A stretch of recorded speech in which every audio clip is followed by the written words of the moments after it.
What's up guys, my name is Dean, aka the Blue Crusader, and welcome back to the channel. With the main two big bads of Minecraft being the Ender Dragon of the End and the Nether's Wither, there's some pretty tough bosses in vanilla Minecraft to tackle, but some of us have defeated them many times over, and it's fun to explore the other bosses that the modding community has on offer for us to try. With this in mind, in this video I'll be showing you the top 10 best Minecraft boss mods to play. These mods add weird and wonderful bosses with cool abilities and appearances that spice up your game and bring you a brand new challenge. Without further ado, let's get into the video.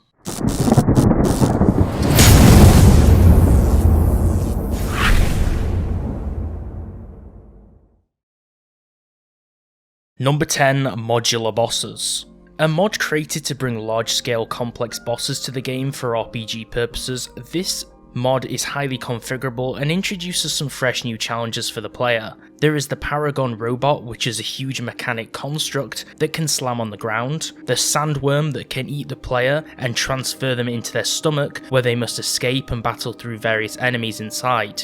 There's the Tatters, which is a scythe-wielding hooded figure who can throw its weapon, the Golem, a monster formed from glass that throws its blocks, the wolf-like Shade Howler that lunges the player and shoots supersonic waves at you, the Moldorn Worm that weaves around but cannot go through blocks, and the Chorp and Heavy Chorp which fire sticky slime at the player. Number 9, Infernal Mobs. The Infernal Mobs mod aims to add special mobs that have unique buffs and abilities to the game that provide an additional challenge over the average monsters. There's a huge list of new abilities that add things like extra speed, weakness, poison, wither and regeneration for an example. Bosses within the game using this mod become far more powerful, especially the wither for an example and various other third-party bosses from mods, including if you use this mod in the Hexit mod pack for an example, the bosses are open to become supercharged, gaining additional health points, bonuses and brand new abilities to make them far more harder and slightly more durable. Number 8, Lycanites Mobs. Adding north of over 100 brand new mobs to the game's biomes and dimensions, this mod is a famous creature mod that brings peaceful and hostile animals to the game. There's simply too much content in this mod to cover in a short window, so make sure to check out my Lycanites Mobs mod showcase on my channel to see more of the mod. As for the bosses, there are two main bosses added in this mod. The first is Asmodeus, which is based off of the same character from the Doom games, who is the master of the demonic invasion. You can summon him via his altar during a boss event, and he has 3 different phases. The second and last boss of the mod, also aptly named after its Doom counterpart, is Rehovart. This guy is the Lord of the Underworld, and it's a boss mob who also has 3 phases and can be summoned using the Rehovart altar. These bosses are huge and have awesome looking particles and battle arenas around them to fight them in. Number 7, Mowzie Mobs. Mowzie Mobs adds a collection of different fictional creatures and mobs into Minecraft, and the great thing about this particular mod is that it has fairly complex AI behaviour and great animations for each and every mob. There's a variety of different mobs in the mod, although I'll specifically be covering only the tougher ones which act like mini-bosses. First up is the Ferrous Rortnaut, which is a lost armoured entity which you can find underground. These guys drop their helmet and axe for the player to equip, which has special attacks and bonuses, and they're pretty tough to fight, so make sure you have space when battling them.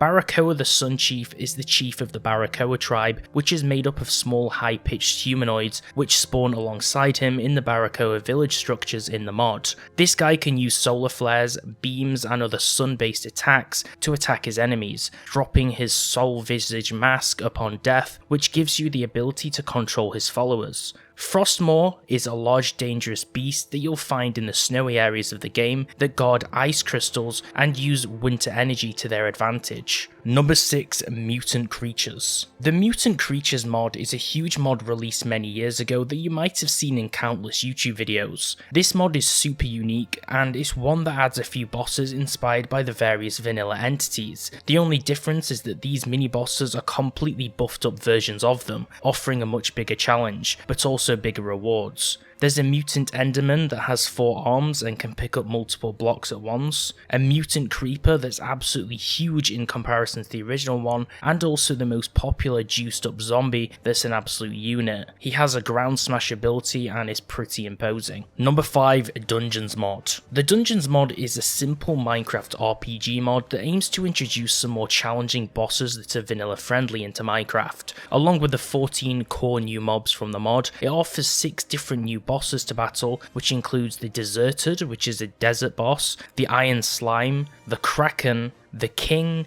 the Crawler, and the Sun. There's also a few other mini bosses added in the seasonal update since the mod was released. Number 4, CyclopsTek. If you're aware of the Techtopia Villagers mod by YouTuber and mod creator TangoTech, then you might like his Cyclops mod that adds a brand new Cyclops boss mob to the game. These guys live on small remote islands, rare landmasses in the middle of ocean biomes. When you get close to an island with a Cyclops, you'll see a boss health bar which will notify you of its proximity. Once you board the island, you'll descend into its cave below and prepare to fight the boss, where you'll have a tough battle as he initiates a flurry of 3 different attack types.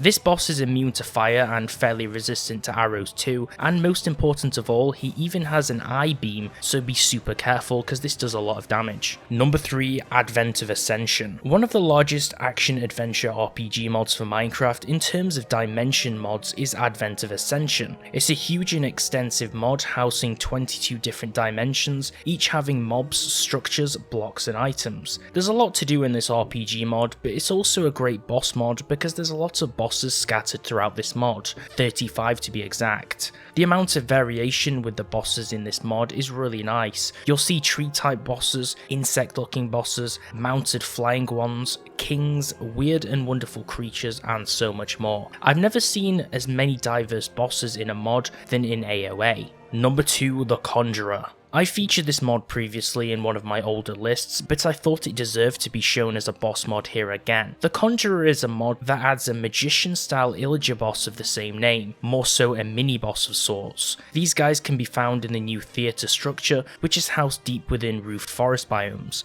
But beware, as you fight him, you'll realise he has some tricks up his sleeve. The theatres have random variants of rooms which are switched up by the mod's generator, and you'll sometimes find mobs like pillagers, vindicators and witches, or even illusionists sitting in the seats in the audience watching. You can get the boss's hat when you defeat him, which is a fashionable item that's dyeable to change the band's colour, and you can also get up to 4 emeralds as the loot drops. Number 1, Twilight Forest. The Twilight Forest mod is one of the most well-known and popular Minecraft dimension mods out there. It's a dimension mod with heavy focus on exploration and adventure, where you find strange creatures, explore deep dungeons with diverse mechanics and bosses, and find interesting items and loot with different traits and functions. The reason this mod took place on this list is that it actually has some fairly diverse and interesting boss fights which are part of the mod's progression. Each biome with the Twilight Forest dimension has its own separate bosses to tackle. They include the Naga that spawn in Naga courtyards, the Twilight Lich that you can find in Lich towers, the Mino Shroom which spawns on the 2nd floor of labyrinth structures in clearings, the Hydra in their Hydra lair, the Urghast that spawns above dark towers in the Dark Forest, the Alpha Yeti that can be found in Yeti lairs in the Snow Forest, the Snow Queen in the Galatia's Aurora Palace, and the Cyclops in the Sky, as well as the Thorn Monster in the Thorn Forest. There's a ton of unique and wonderful bosses to tackle throughout the series of steps that you take in this mod. And that concludes the top 10 Minecraft boss mods. If you enjoyed the video, give it a like, and if you disagree with the top boss mods that I covered and you think I missed your favourite boss mod, definitely let me know what that is in the comment section below, and tell me your favourite of these 10 different mods and why. For more Minecraft videos, subscribe to the channel with notifications turned on, and follow me at thebluecrusader on Instagram for more updates. Thanks for watching, and I'll see you next time.